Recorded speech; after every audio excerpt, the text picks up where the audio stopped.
Right now in the United States, more than 29 million people have dealt with coronavirus. An estimated 8.4 million of them are called long haulers. They survived COVID, but they can't seem to shake their symptoms. And there's very little information or research so far to help them figure out how to get better. Body aches, tired, can't think straight. My chest hurts. Feels off, like I'm searching for words. I knew something wasn't right, but I didn't know what. I just don't know how to get better. I want to bring in two COVID-19 survivors, Shamir Smith and Fiona Lowenstein. Both are so-called long haulers, and both have taken this huge problem and tried to find solutions. Fiona created an online forum for long haulers to share their experiences, to share their ideas. Shamir joined that online forum, and they both now work to spread awareness about the long-term effects of COVID-19. And Shamir, let me start with you. I mean, you're a school teacher in Baltimore, as I understand it. It's been a year roughly since you tested positive. What symptoms are you still dealing with, and how are you trying to manage them? Well, let me first say I'm honored to be here with you today. As a DC native, I got to tell you that my family wants you to know they said hello. So I'm glad to be here with you. I never tested positive. I've had about 13 or 14 tests, and each of those tests, sadly, all came back negative, and that's been a part of the problem. And so over the course of the entire rest of 2020 after March, I experienced vision loss for 5 months due to an inflamed cornea that caused me to have cataract surgery. There were moments that I could not remember my name or remember who I was. I have now brain inflammation and a misaligned spine. So it makes walking and enjoying daily activity very difficult for me. And I also now have a huge memory block where doctors just diagnosed me with mild cognitive impairment. So it has been, Craig, quite the year for me. How confident are you that it was in fact COVID though? Just because of the timing, the fact that I am a school teacher, and too many of the symptoms, as I learned from joining Fiona's body politic group, just to seem to line up to me. And thankfully, in last September, I was able to get a formal diagnosis of long COVID from my doctor. Fiona, tell us about your experience. I mean, how has this affected your ability to just live a normal life? Of course. Well, my experience was similarly quite surprising and devastating. I was 26 when I got sick and otherwise healthy. But in many ways, it was also a best case scenario because I was able to access testing early on when many other patients like Shamir were not.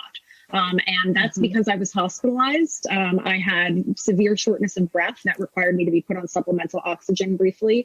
And when I was discharged from the hospital, my symptoms seemed to be getting better. And so they let me go home. And that was when I started to develop a whole host of new symptoms, from GI issues to dermatological issues to the cognitive impairments that Shamir was describing. But again, my situation was better than many patients because I was taken seriously when I went to the hospital and tried to access care, which was not the case for many others. And I was able to access that positive test. And similarly, I had the financial privilege to quit a lot of my paid work and really take that time to recover, rest, pace. And I think that's, largely why I have made at this point, after many, many months, a mostly full recovery. But that's not the case for many patients. They don't have those same options. And many patients were not able to secure that positive test result early on, both due to overwhelmed healthcare systems and due to medical bias and discrimination. How did your experience, Fiona, lead you to start the online forum? And what have you learned since you started it from other long haulers like Shamir? Well, in those early weeks and months, there was very little information out there. The CDC list of symptoms was still mostly focusing on the respiratory issues. There was not new information being dispersed. Obviously, we still haven't had in-depth scientific research on this condition. So I was turning to other patients for answers. I publicized my experience very early on via New York Times op-ed. And so patients were connecting with me on social media, and they needed emotional support, but they also had very very tangible questions about, what did they do for you when you went to the hospital? And how did you get that COVID test? And so it was clear to me that both that patients needed a space and a group in which to exchange information, but also that we as a patient group needed to advocate for ourselves, that no one else was going to do it for us, that the emphasis was still mostly on rates of infections, hospitalizations, and deaths. We're still not tracking long COVID on a national level in any way, which we need to be doing. And so we've started advocating. And I think one thing else that has become clear through talking to other patients, we now have, 10,000 group members on Slack in this Body Politic COVID-19 support group. COVID-19 impacts every system of a patient's body, but it also impacts every aspect of a patient's life. So that is financial issues, emotional issues, gaslighting from family and friends and employers and doctors. So it's really a fully systemic issue, both physically and in terms of the societal and economic impacts. Shamir, really quickly, I mean, as you know, the National Institutes of Health is spending more than $1 billion on this multi-year project to try and learn more about folks like you, long haulers, about their symptoms and some potential treatments.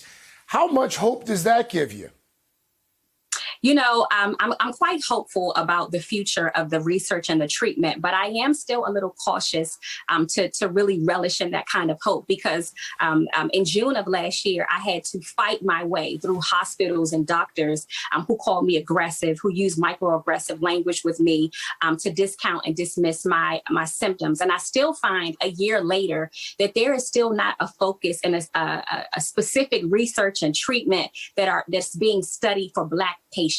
And so one thing I'm proud about with working with Fiona is that Body Politic has always welcomed me into their support group. I've never had to worry about the fact that even though I am one of the few Black people in the group, about whether I was welcomed. But my fear now is that $1.15 billion will not go into areas hardest hit like mine in Baltimore, Maryland, where we have astronomical COVID cases and infections in Black people. So I am really, really hoping that organizations that are focused on long COVID will focus primarily, will put some of their focus on how this affects Black people in urban communities. And I'm proud of the work that Fiona and I are starting to do and that she's been doing for the entire year. And I'm proud of what I've been able to do to save my own life now. Fiona Lowenstein, thank you. And Shamir Smith. Shamir, thank you. And please give my love to your people there in D.C. I miss that area. So thank you both for coming on, and best of luck to both of you as well. Thank you. Thank you. Thank you. Thank you very much. Thank all of you out there. Thank you as always. Thanks to you at home. Thanks for watching. Thank you so much for letting us into your homes during these extraordinary times.